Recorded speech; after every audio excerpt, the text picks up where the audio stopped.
大家好，欢迎收看非同凡响，我们一起来续大事。今天是2025年的9月18号星期四，我今天出城了哈，所以我就花比较少的时间来讲话。我们来看两段，主要是 CNN 的影片。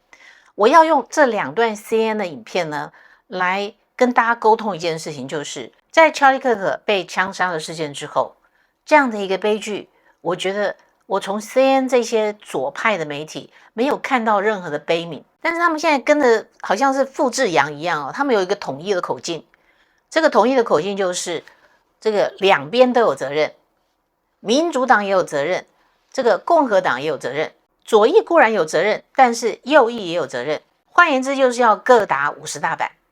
但是这个两边都有责任的说法，并不是所有人都买单。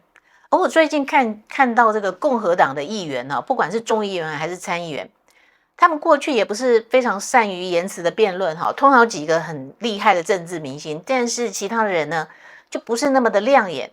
可是现在看起来啊，每一个能够出来讲话的这些参议员、众议员，共和党这边啊，现在是火力全开，而且毫不留情。CNN 很会见缝插针哈，他要利用现在犹他州州长，因为犹他州州长有一点点像蝙蝠，又要当鸟又要当老鼠，所以 CNN 想要利用犹他州州长接受 CNN 专访的时候所说的话，然后来问共和党的议员，我们现在是不是这些 leader 最高的 leader 是谁？除了这些州长之外，最高的 leader 是谁？是川普啊。那我们都在降温了，我们都希望这件事情可以低调，我们要团结在一起啊，这个国家才会好啊。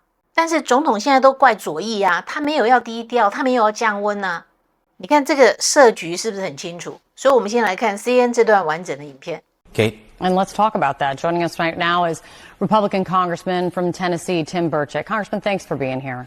What additional security measures do you think are needed for lawmakers right now? I think we need a lot of them, man. We've been asking them for years, and I'm afraid this is what we're going to see happening. You know, I asked, after those Jewish folks were assassinated in Washington a few weeks back, I asked our speaker to provide extra protection for our Jewish members, knowing that they would be targets, and in fact, they are. You know, my dear friend Jared Moskowitz, we don't agree on anything except that we love our country and we love our families, and we'd like to protect both of those. And he and I both agreed that we need to do a lot more, and we're having to do a lot more, especially at home. Unfortunately, with leadership as it's been since I've been in Congress under Democrats and Republicans, you know, they're in a little protective bubble. They've got their own security detail. They've got, you know, the Suburbans, they've got the armed guards all around them at all times, and we don't. And it's very difficult for them to do something about this for some reason. I don't know what it is. I think it's spending the money and then going back and having to explain to the public that we're spending more money to defend ourselves when in fact we're $36 trillion in debt. But I'm afraid what's going to happen, ma'am, we're going to close the barn door after the cows get out. Somebody's going to get killed on Capitol Hill or in or around that or around our homes. And it's going to be too late then, and then it'll be Katie bar the door. Do you think leadership doesn't get that? I have a hard time thinking they do, ma'am. How much more studying do we need? Do we need more studying? You know, I walk out of my office every day, and I probably shouldn't say this, but Longworth Building, every day when they ring the bell to go vote, and there'll be guards out there sometime, Capitol Police, and sometimes they're not. And then you go in the building and there's 5 or 6 of them gathered around talking. And that's not those officers' fault, it's leadership's fault. And it's our leadership that directs them. So at some point, somebody's going to have to get the message before somebody gets hurt. And I've warned them time and time again. And what happens generally, ma'am, something like this happens, we will pour on the security. You'll see them, you know, checking cars, checking people, checking folks coming in the building, and then it lacks off. That's the problem. That's where the gaps are. And we've got to be vigilant 24/7, and unfortunately we're not. Another aspect of what we were hearing from Speaker Johnson is calling on everyone to turn down the rhetoric, that every policy, the way he put it was every policy dispute shouldn't be treated as an existential threat to democracy. Utah's governor, Spencer Cox, has been another leading voice, especially in the aftermath of Charlie Kirk's murder, in calling for people to tone it down. I want to play for you what he told my colleague, Dana.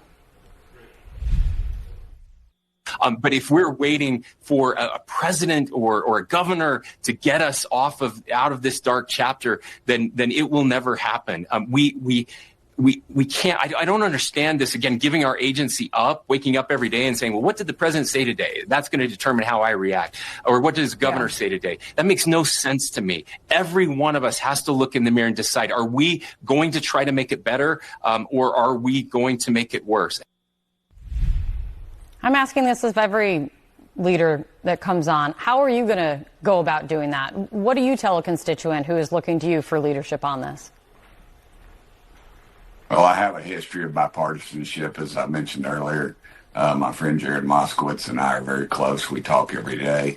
We talk on the floor. We talk about what's going on. But, you know, ma'am, the reality is that's not going to happen. Let's just be honest. It doesn't get you elected. It doesn't back home. It's the red meat that gets you elected, pointing the finger, and the Democrats currently and the national media, frankly, points at Trump. I was there reading the news releases, and it was just some vile vitriol stuff, even directed towards Charlie Kirk. And, you know, it's never going to change, ma'am, until we have a real revival in this country. And that hopefully would happen someday. But right now it looks like it's going to be more of the same. It's clickbait. It's getting reelected. It's red meat. And that's what politics is about today. And that's frankly what it's always been about. We can have these talks and we can have these professors come on and of political science and sociologists and all this and talk about that. That's not what's going to happen, ma'am. America is so tone deaf to all that. They want the heat, and that's what politicians bring. Well, what the governor is getting at is that everyone needs to look inward in the wake of this violence. At some point, there should be a turning point to look inward and do better. And President Trump is not doing that as of Sunday, even though despite what Governor Cox was calling for just hours before. Let me play what he said. The problem is on the left. It's not on the right, like some people like to say on the right. The problem we have is on the left. And when you look at the agitators, you look at the scum that speaks so badly of our country, the American flag burnings all over the place, that's the left. That's not the right. That is not accurate. I mean, there's a long list of recent political violence against Democrats. The point being is that there is more and more political violence across the political spectrum, targeting both the right and the left. But what do you do with this if the president does not want to take the lead in trying to help? Ma'am, it's all over. It's not just the president. The guy was shot at. He was shot at once, and he was almost assassinated twice. Look back at my friend Steve Scalise when he was shot. The guy had he had a Republican hunting list, and it took us 5 years, ma'am, 5 years to get that changed by the FBI. No, Congressman, I'm aware of that list. I actually I have a list of them altogether of the horrific acts of political violence. But again, it goes across the political spectrum. Looking forward, moving forward, if this could be a turning point, I've seen from many saying that it should be expected to start from the leaders. It should be expected to start from a president of the United States to move forward and bring that temperature down. If he is not going to, what do you do with it? What do you do about it? Well, what do you all do with it? You keep putting it out. If you all truly wanted this to change in the media, at CNN and other places, your editorial board would say, we're not gonna put this stuff out, but yet you continue to put it out, and that continues to stir the base. Man, we had a hearing last week on UFOs. I'm creating a conversation, and I have been, and I take pride in the fact that we do bring the temperature down on this program, and I'm definitely redoubling efforts to do that now by playing the words of the president in order to bring about conversation with an elected member of Congress. That's not trying to stir, that's trying to have conversation. And that's trying to ask you what you thought about it, rather than have you come back and attack me about it.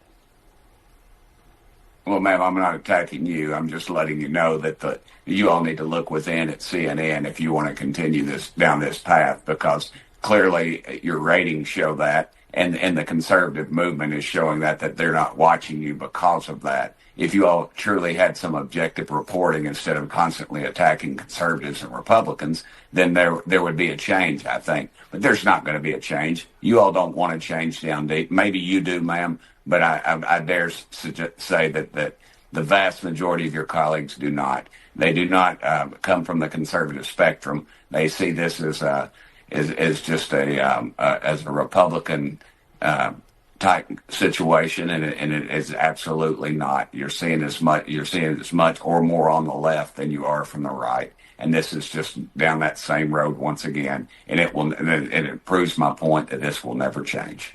Yeah, but making broad brush statements about any group of people or vast generalizations when you are not involved in any internal discussions within this network or any other network is also not moving the ball forward in a positive way. Congressman, thank you for your time. John.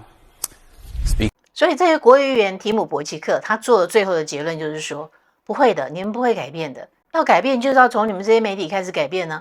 而我们昨天也分享过民主党的议员费特曼，他认为我们现在应该要做的就是停止再用什么法西斯啊、纳粹来称呼川普总统，而且他特别讲到乔利克克，他还没有下葬呢，看起来他也很沮丧。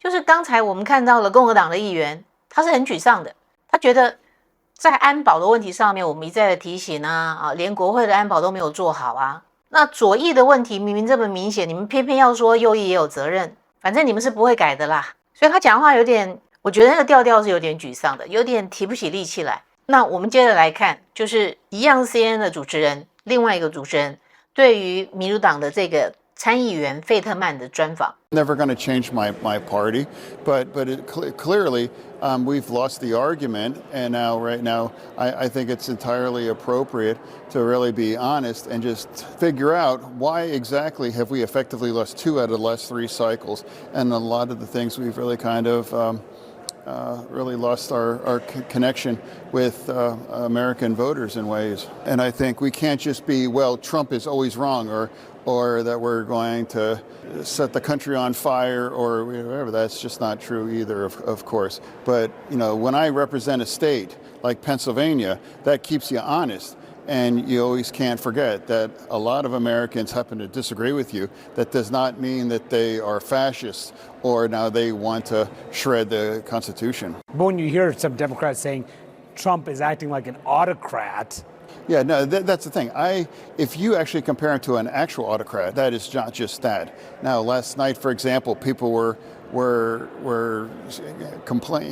They were protesting about, oh, that's the Hitler thing. You just don't ever compare anyone to Hitler and those kinds of extreme things. And now look what happened to Charlie Kirk. I mean, you know, the man was shot. Now we have to turn the temperature down.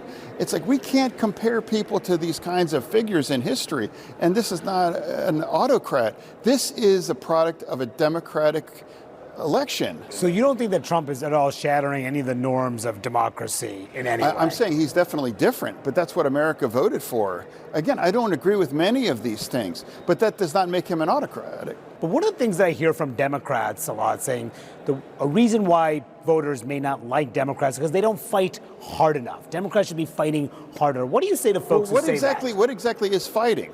What is fighting? You know, delay more votes or just vote every no on everything, or saying, well, if they're doing X, well, then that means it's wrong, that kind of a thing. It's like, what exactly is fighting? I'll give you an example. It could be shutting the government down. Like some Democrats say if this happens, it'll be Trump's fault. That's not fighting. That's mutilating our nation. If you vote to shut our government down, you are going to harm millions of Americans.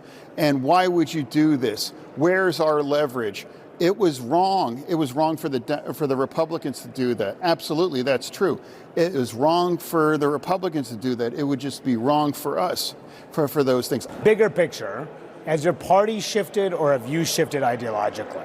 My party is acting in a way they have forgotten. They have forgotten one of the reasons why we lost in 2024. Some of the most extreme things were weaponized against that. And now some people think now we have to double down on those things, or we must become more progressive or more extreme. That's absolutely not true. The 7 or 8 states that are going to determine who's going to be the next president, you know, we have to win in those states. and I understand what that takes. And a lot of these ideas that are now putting back and being reintroduced are not going to carry, Pennsylvania. Speaking of which, you're talking about what's happening in New York. Zoran Mamdani, Democratic Socialist. He is the Democratic nominee. And polls do say that he is ahead by a significant margin in that race. I mean, is this where your party is headed, and is it a wake-up call to Democrats like yourself? I don't believe that. New York City is not reflective of our national political things. Certainly the states are going to determine who's going to be the next president. So I don't take any kinds of lessons or anything from that election. Trump is threatening to send the National Guard into a number of these blue cities, blue states. We're seeing Democratic mayors in Chicago and in Baltimore resist federal help, additional federal help. Is that a good idea to fight Trump on this? No, what I'll say is, like, I experienced that, it's like I live in Navy Yard. I would walk to work and I would see a lot of National Guard people. It honestly wasn't a big deal. They were friendly. They were standing around. And this wasn't like there were Russian army people. This was, it's our sons, our daughters, our fathers, our mothers kind of a thing. If you actually experience it on the ground, it's really not like it's not occupied city or anything. So for me, when I was a mayor, I was a small town mayor, I asked for help. I asked for help to confront gun violence and crime.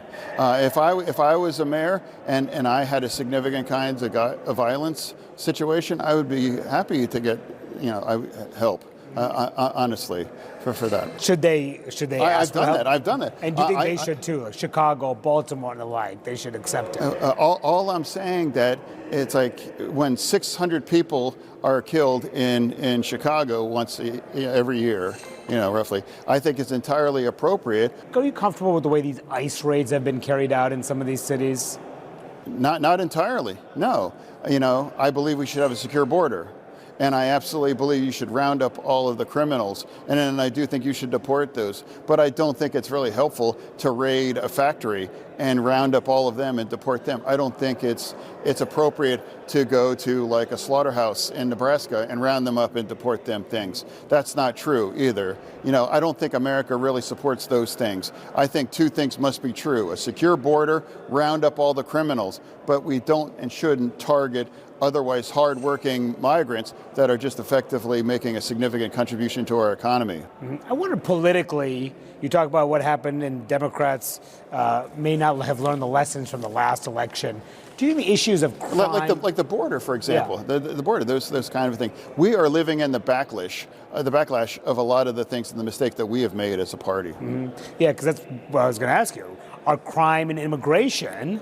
Are you worried that there will be liabilities for Democrats in the midterms next year? If you are willing to sink, like if 600 homicides a year are okay, or we don't need help, if I was mayor, I'd be like, absolutely, I'd be grateful for help. Just because if Trump is calling for something X, Y, and Z, then that doesn't mean you have to necessarily oppose that. I think I was the only Democrat that supported striking the Iranian nuclear facilities too. I mean, that was entirely appropriate. I think that was the right thing to do. And I really believe that too. You think the party has not learned the lessons from last year? That's fair to say, right? It hasn't been a year. It hasn't been a year yet right now. And that's what I'd like to remind people. It's like a lot of those things really cost our election now. I don't think there has been an effective evaluation. I don't have an exact answer, but I'm not going to just spit out things and pretend that I know. That's absolutely right. One of the issues you found yourself on the opposite sides of your party is on the issue of Israel. Are you comfortable with the way that Netanyahu is waging this war in Gaza right now, including these strikes in Qatar? I absolutely fully support continue to destroy Hamas for that. And now, of course, the situations in Gaza, it is difficult, but for some people, they choose to blame Israel for that. I blame Hamas, I blame Iran, and I blame that. So for me, that's what, and people aren't speaking the truth that Hamas could send the hostages home and disarm, and then that's the first opportunity that we can all move on, and the Palestinians could finally have an opportunity to live in peace, and they could start to rebuild their lives. Were you okay with the strike that they just had in Doha against the Hamas leadership, the Israelis? Were you okay with that? Absolutely, it's appropriate. Unless Hamas is willing to surrender and send people home, that's a war, and it's a just war. There's no ethnic cleansing. It's not a genocide. This is a just war, and I don't know why people blame Hamas for those circumstances right now, that it's not Israel's They fault. say that the Israel is using starvation as a weapon. Are they? No, absolutely not. Absolutely not. Israel is not deliberately starving people. Absolutely. Those conditions are miserable there, and it is hell on earth. Why? Some people blame Israel for that. I blame Hamas and Iran for that thing. 费特曼一样是讲的有气无力的，所以费特曼被挑战的几个问题，他在这些问题的立场上面都跟民主党不一样。所以他开宗明义讲了，第一句是什么？我没有办法改变民主党，但是如果我们学不会教训，我们已经连续在3轮的选举里面，我们已经失败了，失去了2轮了，那就会继续败下去啊，就这么简单吗？而且在移民、在犯罪率的问题上面，我们也会因为这样子，所以在明年的期中选举，民主党一定会输啊。何况现在你有很多的主要的几个城市。美国为什么所谓枪支泛滥啊，犯罪率高啊？其实就主要4个城市，包括华盛顿 DC， 包括芝加哥啦、底特律啦这几个城市。如果扣掉这几个城市的话，大部分的城市呢还算是安全的，问题没有那么严重。而现在美国如果由川普总统下令派国民兵进去，那么费特曼对于这些国民兵的感觉是什么？你不要夸张了。他们就在街上啊，而且也非常的友善啊，这个跟在苏联，这个跟俄罗斯是不一样的啊。而且他自己当过市长，当他面对犯罪率的时候，他也希望能够得到协助啊。如果有国民兵进来协助的话，我会说感谢啊，我说谢谢你啊。如果一个城市里面1年发生600件的枪击案的杀人事件，你认为这没有问题，然后还要跟川普做对抗，他认为这是非常不智的。所以你看，费特曼是拥有非常什么正常的，他拥有基本的常识，他的整个心智没有被扭曲。不过，费特曼据说他有很长一段时间有这个忧郁症的问题哈。那我想在民主党这样的一个团体里面，然后他有很多想法跟他们不一样啊，包括在以色列问题、哈马斯的问题上面跟他们意见不一样，他不得忧郁症也奇怪。而我们可以做一个判断，就很简单嘛。今天民主党的人，他们主张同志、变性、LGBTQ， 所以都大部分不生小孩，或者有生也少生，好，不婚不育。那你觉得再过个10年、20年会怎么样？现在像 Vance， 像整个白宫的所有的幕僚，整个内阁团队里面有多少人都家里都生个3、4个孩子？他们有基督教的信仰、天主教的信仰，有信仰，回到教会，然后生孩子。那现在因为川普胜选，所以接下来他把经济搞好，应该 JD Vance 没有问题吧？好，8年，再加上这个马可 Rubio， 我觉得再8年，然后他们生的孩子在这个连续2个8年，再让川普现在的4年，加起来20年中间，他们生的孩子都已经有投票权了。那民主党呢，想要靠移民嘛，对不对？那移民现在又被遣返啦，包括重新划分选区，然后可能变成实体票，再不是用电子投票。通讯投票部分也想要把它取消，所以选制正常，那就回归你有多少公民的支持嘛。经济改好，选制正常，然后犯罪率下降。请问这个世纪民主党还有在执政的机会吗？怎么看都没有嘛。我觉得这又回到一个非常简单的数学的问题。我们下一集见。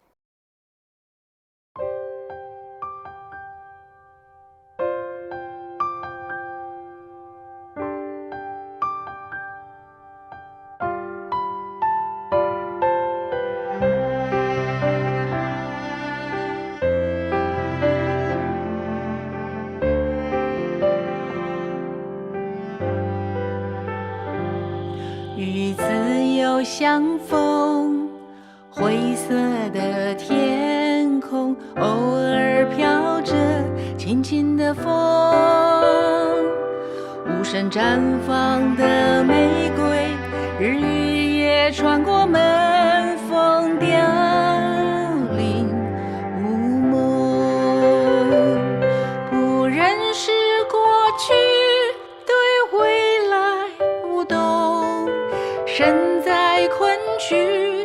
在挣扎还是顺从？干涩的眼很久没有泪水包容，老巷子里的书信也早已尘封。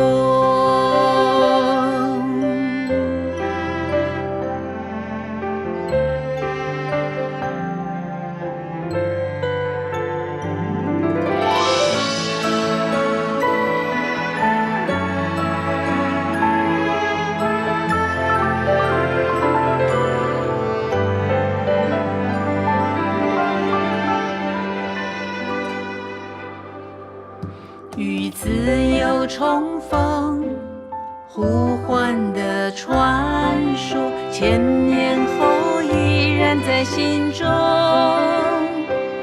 失去野心的力量，声音在风中空洞，悲伤与共。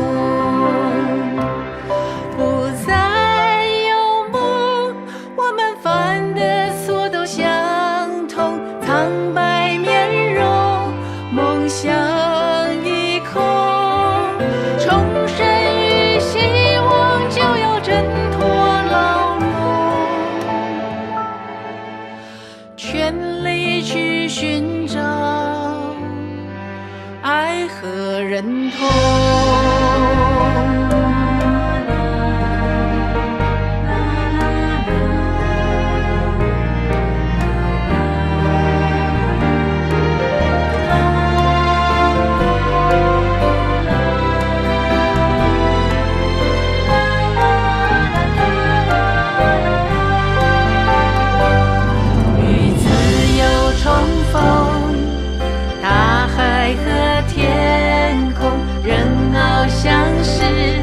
大头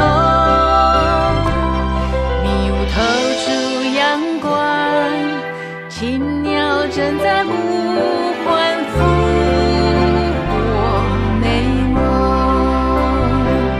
心的辽阔敲动停摆的钟，快乐不该是挣扎或是顺从，期待那天